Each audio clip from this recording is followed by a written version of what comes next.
People do approach knowledge. How do we know things? God's existence, the origin of the world. Is this right to do or no? Should I love my neighbor or eat my neighbor? Right? That's a knowledge claim. You know that, right? You should love your neighbor and not eat your neighbor. Right? That's a claim to knowledge. I know what you ought to do and ought not to do. See that? And I hope you guys are all answering that in the correct way. That's an easy one for tonight's class, right?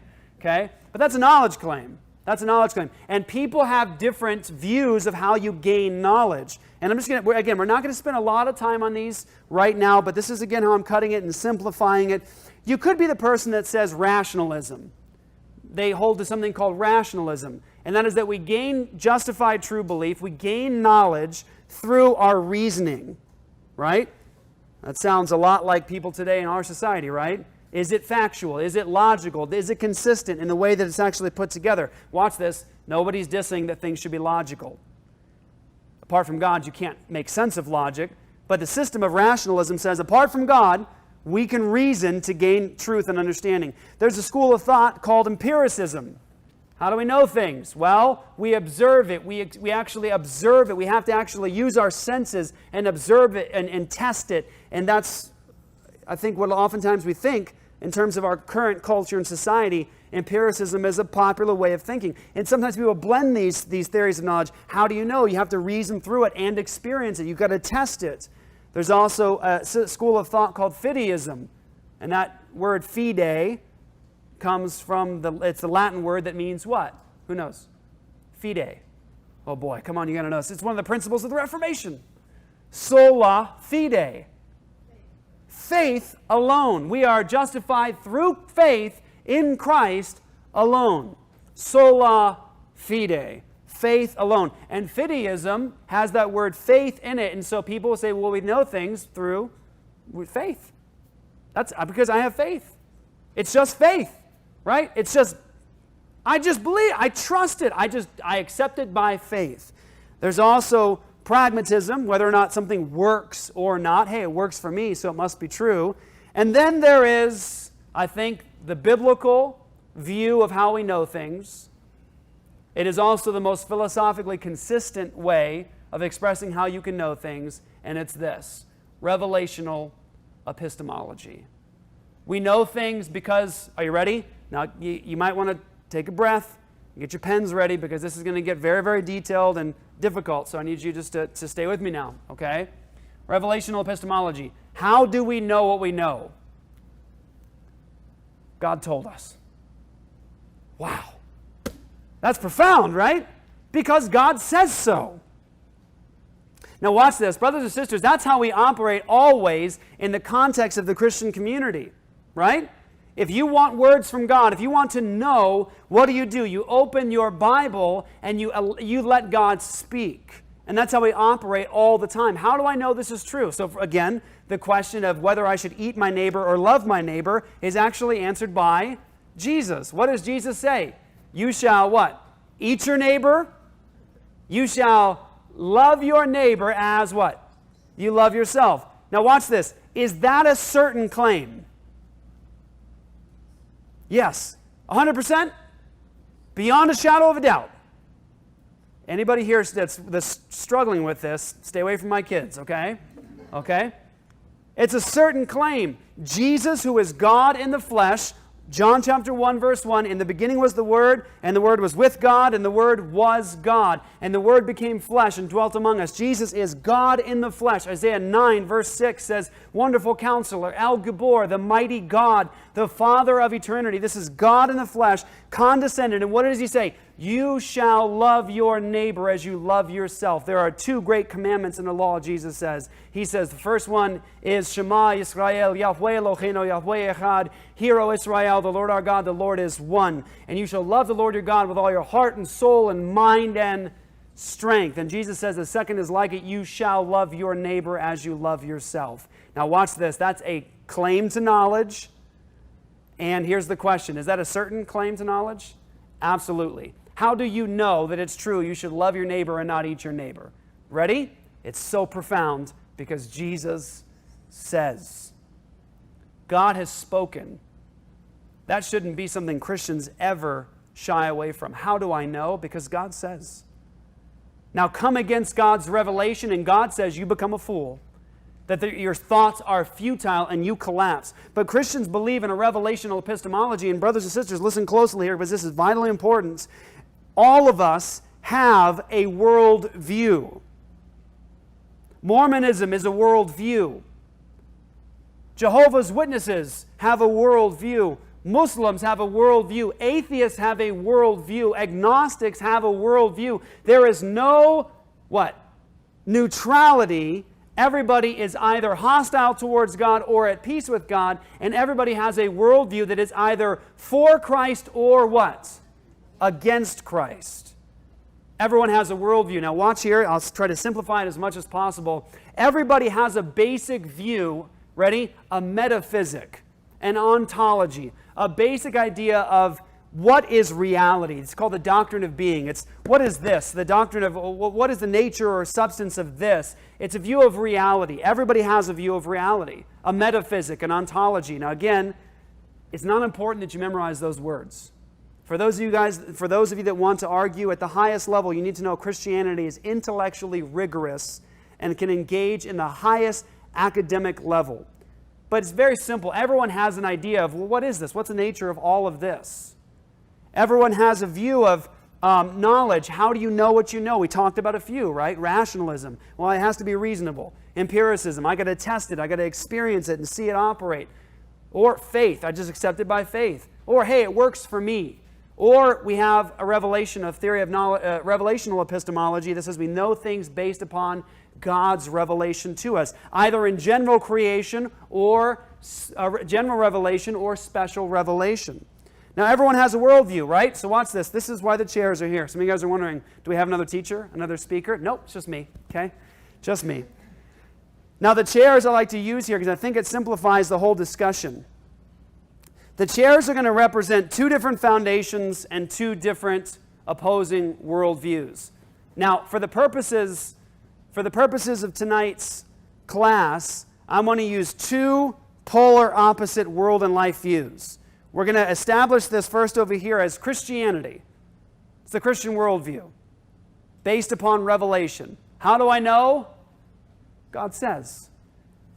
And the worldview over here is going to be hostile to the Christian faith. It's the antithesis of the Christian faith. No special creation, no purpose, no meaning, no order. It is blind and pitiless indifference, as Richard Dawkins says. We're going to call this radical unbelief or atheism. So two different worldviews. Everybody has a worldview. There is no what? Neutrality. No neutrality. And you're either with Christ or what? Against Christ. And how do we know what we know as Christians? Revelational epistemology. God has spoken and revealed himself, and that's how I know with certainty. So let's think over here for a moment. We're going to stand on this foundation, Christianity, the Christian worldview. Now, I want you to think in your minds to Matthew's gospel. It's a famous passage, Matthew, I believe it's chapter 7, okay? It's been a long day, so Matthew chapter 7. You know it, though, because you sing the songs. Jesus says there are two different foundations. Two types of people, two destinations. One foundation is a rock, and one foundation is sand. One person is wise, one person is foolish. One person makes it through the storm, and the other one ends in desolation. So two foundations, two types of people, two destinations. And what does Jesus say? He asks for no one's approval. No one's. Jesus says this: the person who builds their house, their life, upon the rock makes it through the storm, and the one who does not build their house upon the rock ends in desolation. And Jesus says the person who builds their house upon the rock is the one who builds their house upon his word. Now watch this. When Jesus walks away from that conversation, read the text in Matthew. They say what? They say, he speaks as one with authority. Isn't that crazy? Did you think about that for a second? Seriously, are we good here? Yes? Did you hear that? Jesus said this: you're either a fool or a wise person. You're either on the rock or sand. You're either going to make it through or you're going to end in desolation. And if you're the person over here that makes it through, you're the one that builds your life upon my word. Did you catch that? That's amazing. And they said, when he said that, they said what? They said, he speaks as one who has authority. Yeah, that was big time, right? You think about it, the scribes of the day, the rabbis, they would always say, well, it's because Rabbi Shmuley says, right? Or it's because Rabbi such and such. And they would always attach their, and the Mishnah is like that, they would always attach what they taught on another rabbi. It's like a priesthood of scholars, right? It's because Rabbi such and such says. Rabbi such and such says. And so they're teaching based upon rabbi, and Jesus comes in and says this. Nope, 2 people, 2 destinations. You're either on my word or you end in desolation, and you are a fool. And they go, he speaks as one having authority. Yeah, Jesus doesn't ask for anybody's stamp of approval. He's not asking for anybody to sign his papers.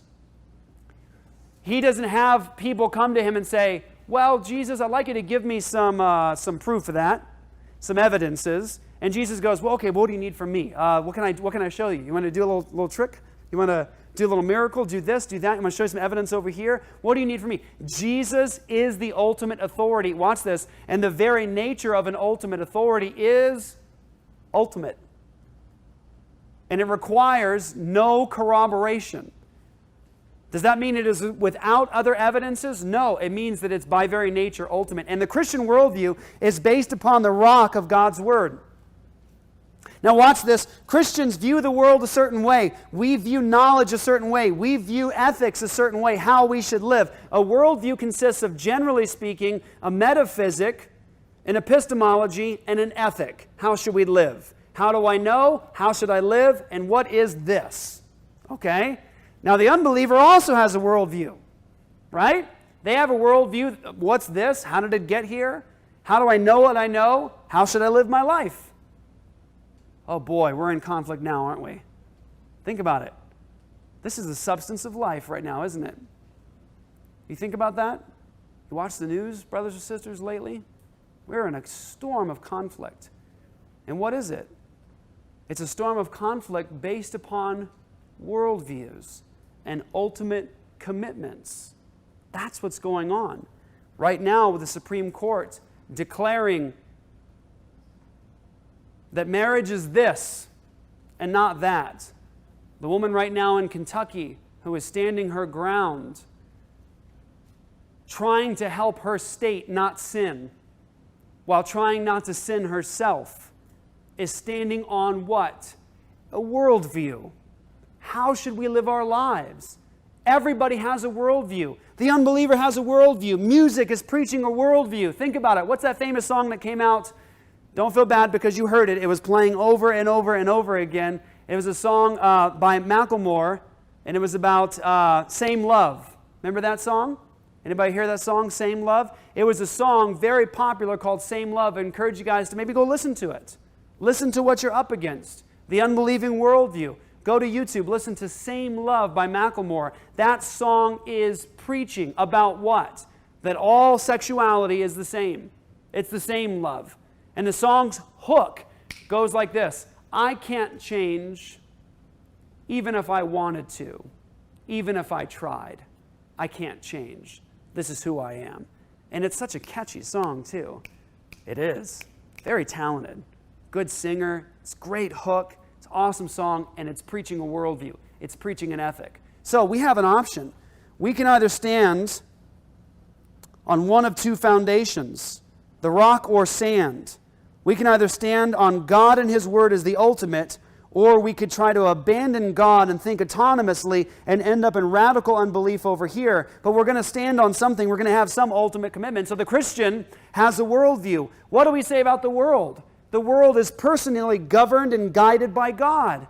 God is the sovereign. He created with special creation and created His image in the garden. And He loves His image bearers. And He gave to them life. And they were created with a purpose. And there's value and dignity and beauty. There's inherent meaning and purpose because we reflect the glory of God Himself.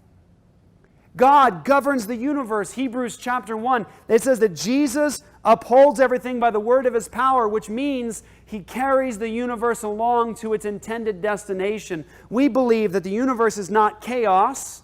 It's not time and chance acting on matter, that God governs the universe.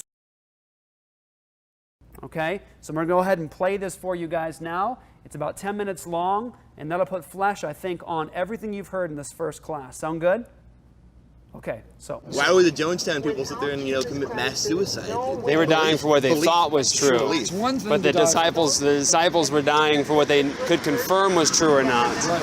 It's one thing to be sincerely wrong. It's another thing to know that you're wrong and then die for that. So yeah, but not to be too contrary to you guys. Like I've been saying, I know, and like reasserting with your very happy tone, no offense and whatnot, isn't really evidence in and of itself. So you're like, oh, like they didn't know, we know, and we believe them. So like I agree with them. Like I really feel like that isn't really a statement in and of itself. It isn't really like a. Do you mind if I say okay, Wes, I'm Jeff, by the way. Sure, how are you, Eli? Nice to meet you. I think I would start at the bottom, and you're talking a lot about evidence, talk a lot about proof, and yet you profess to not believe in God. I profess that I'm not an atheist, and I'm not a Christian. I was raised Baptist and whatnot. I wasn't really given enough evidence to sit there and fully go towards believing in any kind of deity, whether it be like an impersonal one like Ben Franklin believed in, or like an actual personal deity. So I don't believe anything in that sense. But I'm also not like my hatred of like all things religion does not sit there and make me say there is no God, and therefore I can make the claim that that an atheist does, that there is nothing, and I know there's nothing. So you're more of an agnostic. Yes. Okay. So here's what I would say to you. God says that he's so clearly known, he's shown himself to all of us, that we're without excuse for denying him. So God's claim is that you do know him, but your problem isn't a lack of light or evidence. It's like me before Christ and all of us, our sin before God causes us to suppress that truth. And if I could just sort of like ask you to think through something for a second. Sure. You bring up all this, these comments about evidence and proof, but evidence and proof would necessitate at its bottom a dependence upon the uniformity in nature, laws of logic being necessary, being universal and absolute ultimately, and unchanging. Mm-hmm. It would necessitate, when you're asked for proof, the moral requirement that I'm honest with you and I have integrity to present the truth, mm-hmm. right? Now all those things, with your rejection of God, are irrelevant and not necessary. In other words, we can't depend upon the uniformity in nature. We have no certainty the future will be like the past. I feel like this is a bit of a left turn from what you're going from and whatnot.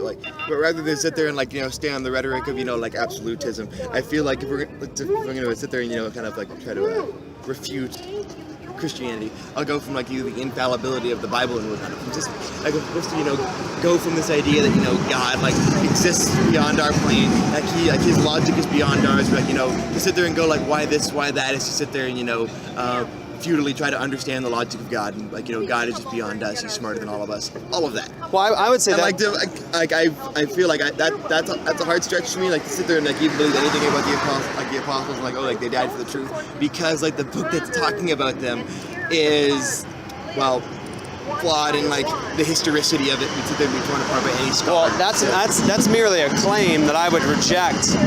I would fully reject, but I would point out to you that you just avoided the challenge I presented to you that would even allow you to speak about flaws and inconsistencies. In other words, your rejection of God has led you to a place where flaws and inconsistencies are irrelevant.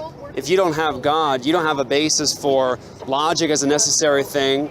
You don't have a basis for the uniformity in nature to appeal to So you're saying evidence. Rational thought never existed before God? No, I'm saying that God is in himself the standard of all consistent thinking and truth. And apart from him, you can't make any Oh, okay, so it's pretty much up there with the logic of this doctor sit there and prescribe this medicine for this.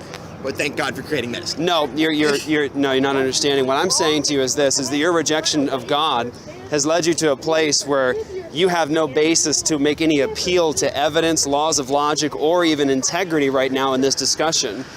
Your rejection of God has led you to a place the Bible calls foolishness. because you're going to sit here and argue for appeals to evidence and for logic and everything else, but you have absolutely no basis for it because you've rejected your Creator.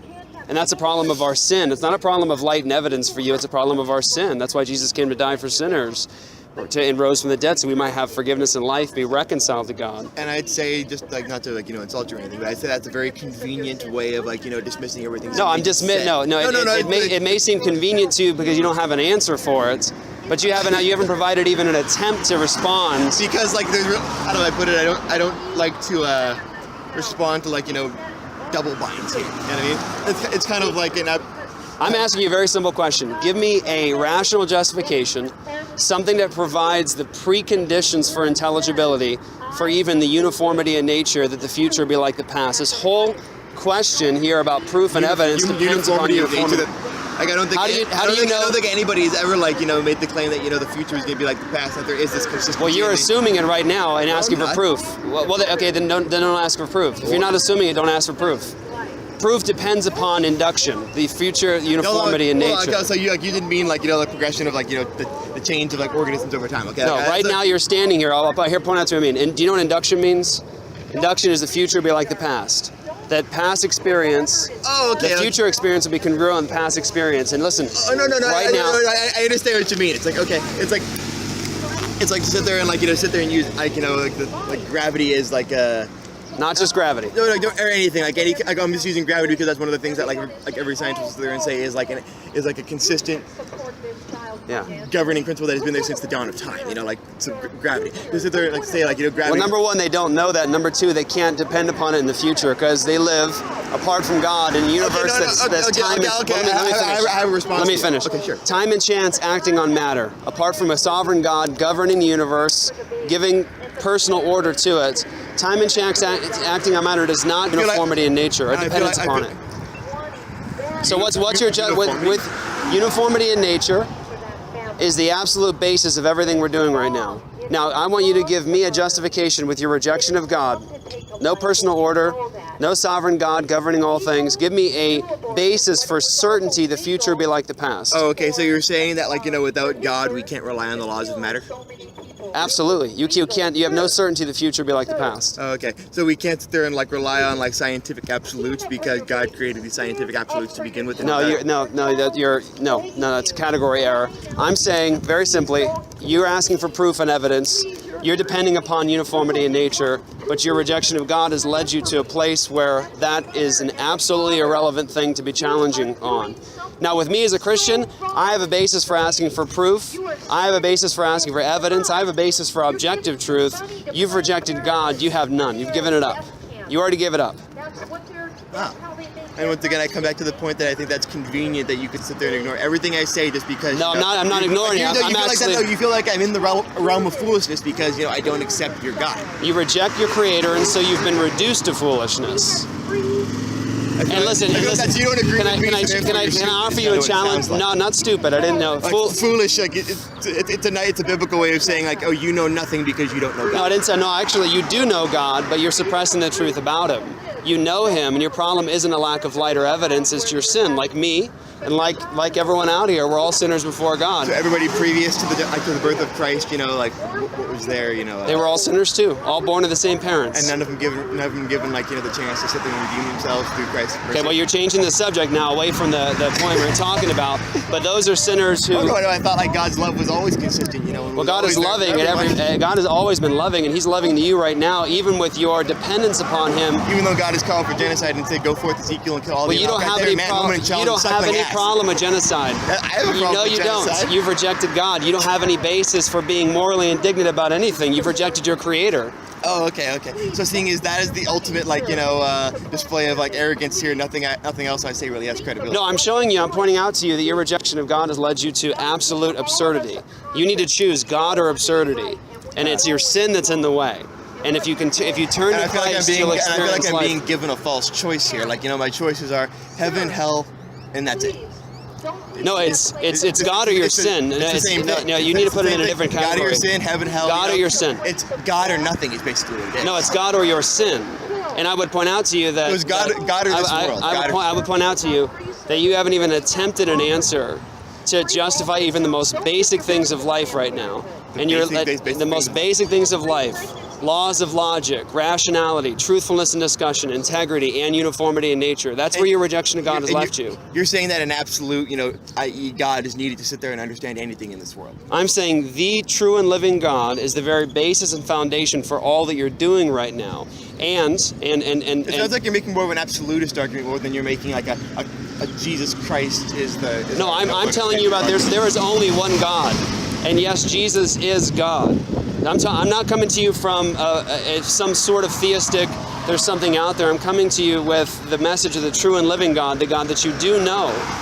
And listen, you and I have the same problem. I'm not different than you. I'm under God's grace, okay? I'm not better than you, smarter than you, nothing. We're all sinners.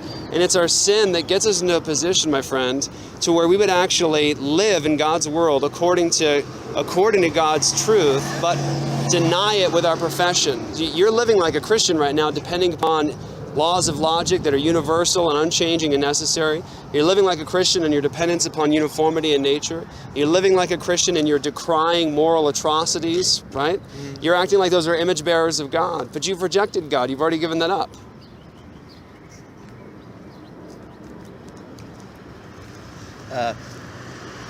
Well,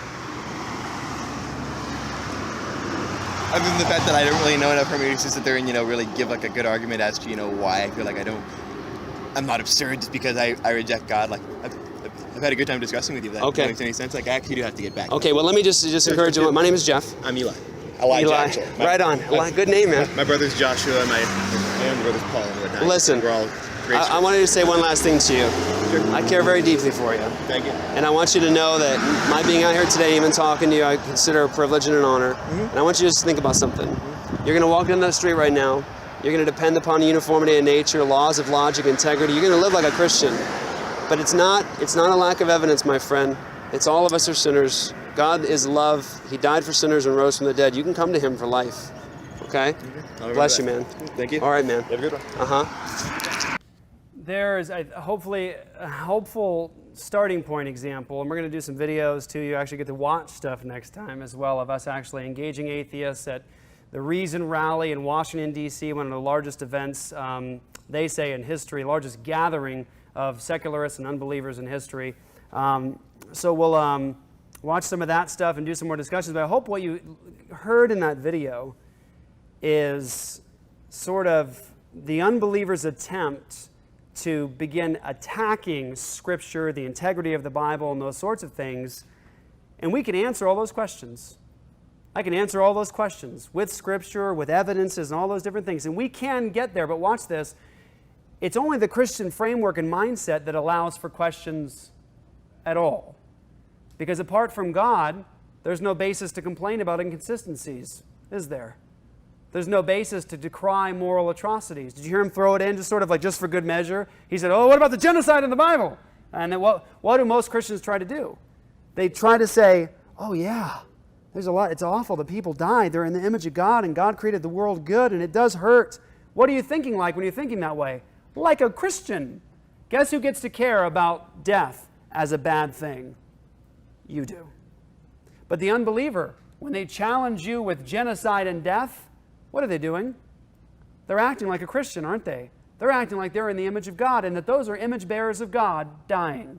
But wait a second, what just happened? The unbeliever borrowed from your worldview in order to argue against your worldview.